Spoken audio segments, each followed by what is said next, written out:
What did you see in the numbers as you looked at them?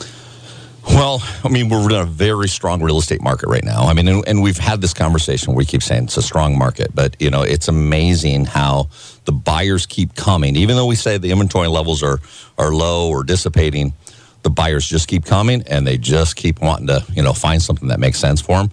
And we're seeing that reflected in what we have for inventory levels. I mean, right now, we have an inventory level for number of homes. Now, this is active, under contract, of about 1,121 homes, which if we compare that to last year's numbers, last year's numbers was 1917. That's a 41.5% decrease in the amount of inventory that we have that people can go out and look at. So you would think that would kind of be discouraging for people, and maybe it is to a certain degree, but it's still chugging right along. People are still wanting to go out and still look. So sellers have been benefiting, because median prices have increased. I guess the number I have here, a median price from last year to this year is, we're looking at about 8% for the year. For the month, if we're looking at October, it's 12.3%. So, and part of that is because the inventory is down, people are able to ask higher prices for their homes when they sell them. So benefit to sellers. And then you say, well, does that hurt the buyers? Well, I think you just have to wrap your head around the low interest rates. We have record low interest rates right now, and with it being the record low interest rates, and you think they may stay there for 60 days? I would say 6 months. And the way they've talked is they're going to keep the interest rates through 2021. Now, they may fluctuate by a couple percent, not percent, but instead of being like right now, it's somewhere around 2.8 or 2.5, they might be up to 3.0. Still record low from what we've looked at for the last 20 years. Now, this is pretty much across the board. Sales compared to a year ago. Sioux Falls sales up 11.7%. The metro sales up 13.5%. But listen to this by community. Madison up 60%. And their new listings actually up 41.7%. Canton up 36.4%.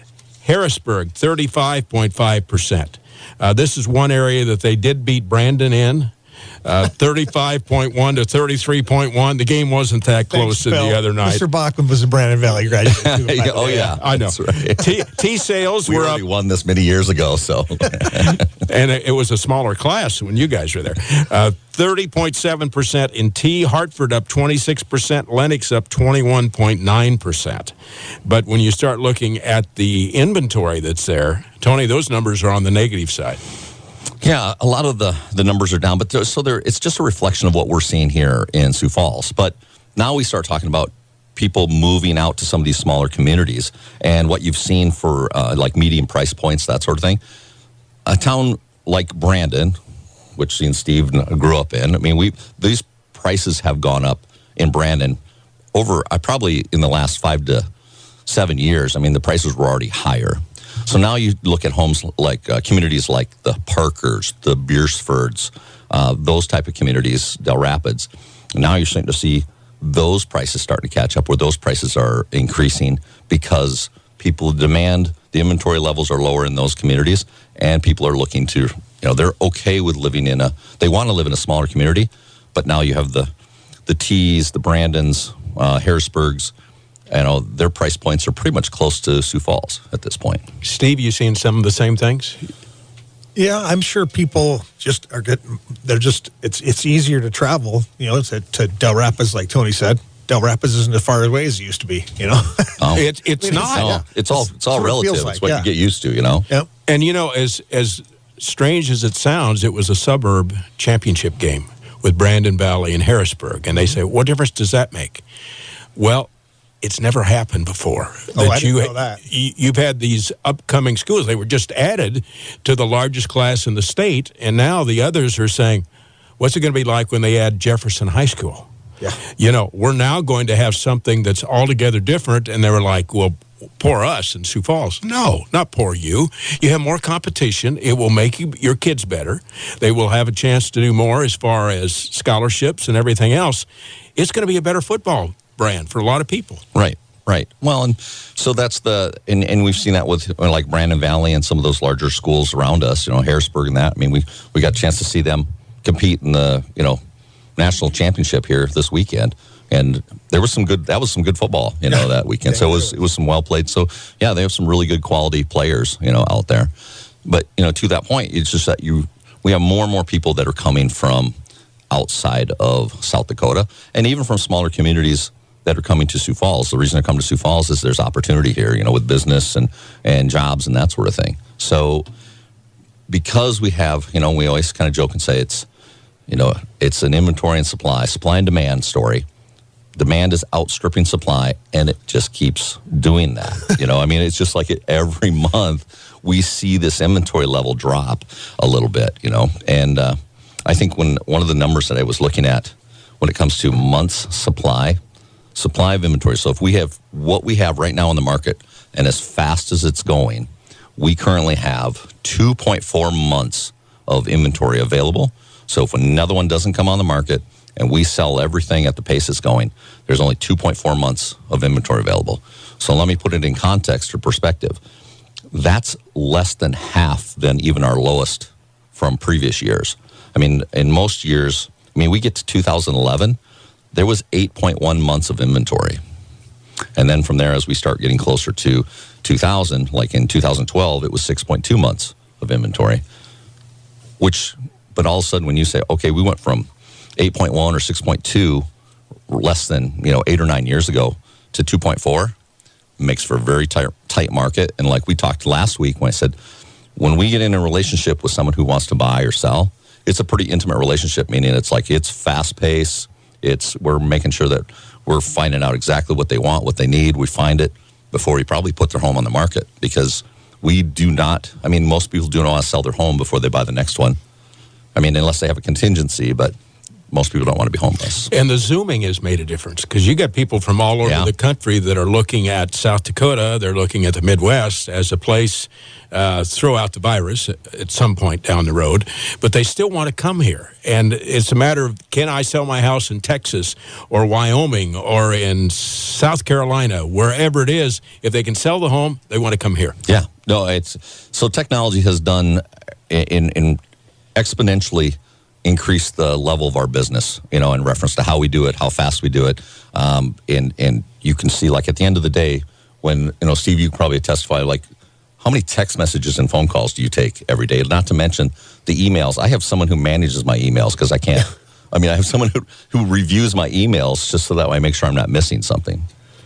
Yeah, it's as we all know, as we're all getting older, it just keeps getting fast-paced and hard to keep up. And if you're out there saying, should I sell my house? Well, make sure you have a house to go to, would be the first thing. Right. But if that's the case, it's a good time. It's a great time. And this is the part where I don't think anybody should be afraid of the process. It's just that you have to be very proactive about the conversation. And in the meantime, it's something that in the past, if you're used to selling a house versus buying a house, it's a little bit different process. But don't be afraid of it, especially if you have someone who is willing to make sure that they hold your hand through there and make sure that you've got a high level of comfort. It's going to be fast-paced. I'm sure that's exactly the word you have to say. Yeah, yep. All right, we're going to take a break. We're going to come back. We'll close out the show. We'll let everybody talk. All I have to do is just kind of sit here and smile. Be the maestro. Be the maestro.